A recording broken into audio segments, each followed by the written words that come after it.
আওয়ামী লীগের বিচার ও নিষিদ্ধের দাবিতে যমুনার সামনে এনসিপির অবস্থান নেয়ার পর এবার আওয়ামী লীগ নিষিদ্ধের আসন্ন ঘোষণা নিয়ে বিবৃতি দিয়েছে অন্তর্বর্তীকালীন সরকার।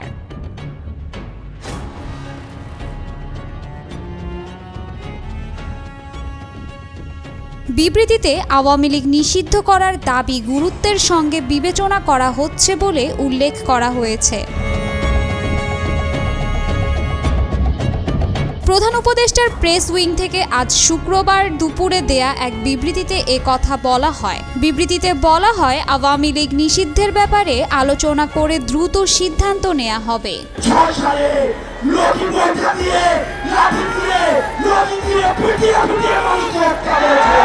বিবৃতিতে বলা হয়, সম্প্রতি বিভিন্ন রাজনৈতিক দল, সংগঠন ও জনগণের পক্ষ থেকে স্বৈরশাসন ও সন্ত্রাসী কার্যক্রমের অভিযোগে আওয়ামী লীগ নিষিদ্ধ করার যে দাবি উঠেছে তা সরকার গুরুত্বের সাথে বিবেচনা করছে।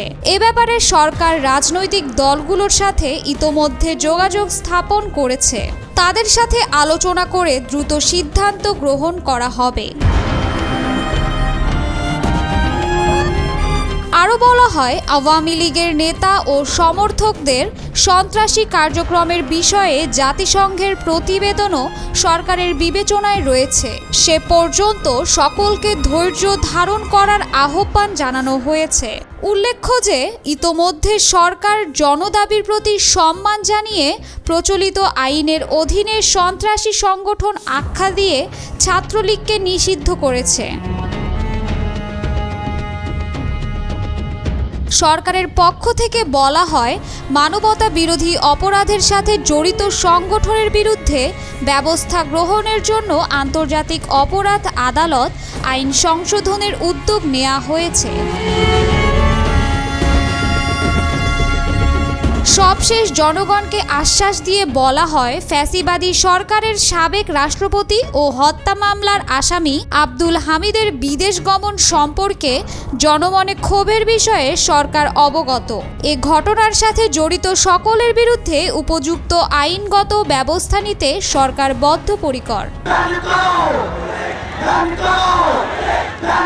আওয়ামী লীগের বিচার ও দলটির রাজনৈতিক কার্যক্রম নিষিদ্ধের বিষয়ে সুস্পষ্ট রোডম্যাপ ঘোষণার দাবিতে বৃহস্পতিবার রাত 10টার দিকে প্রধান উপদেষ্টার বাসভবন যমুনার সামনে অবস্থান নেন জাতীয় নাগরিক পার্টির দক্ষিণাঞ্চলের মুখ্য সংগঠক হাসনাত আব্দুল্লাহ। জাতীয় নাগরিক পার্টি এনসিপির আহ্বায়ক নাহিদ ইসলাম সহ আরও অনেকেই পরে যোগ দেন সেখানে।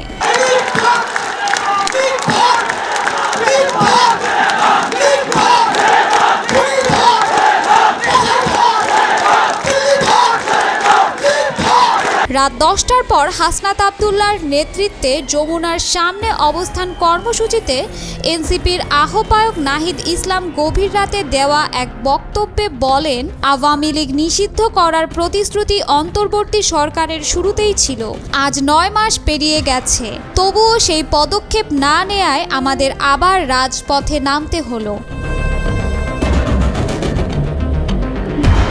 সকাল 8:30টার দিকে চলমান বিক্ষোভ কর্মসূচি থেকে সমাবেশের আনুষ্ঠানিক ঘোষণা দেন হাসনাত। পরে এক সংবাদ সম্মেলনে তিনি বলেন, আজ বাদ জুম্মা সার্ক ফোয়ারা চত্বরে প্রমাণ হবে জনগণ কারা এবং কারা আওয়ামী লীগ নিষিদ্ধ দেখতে চায়।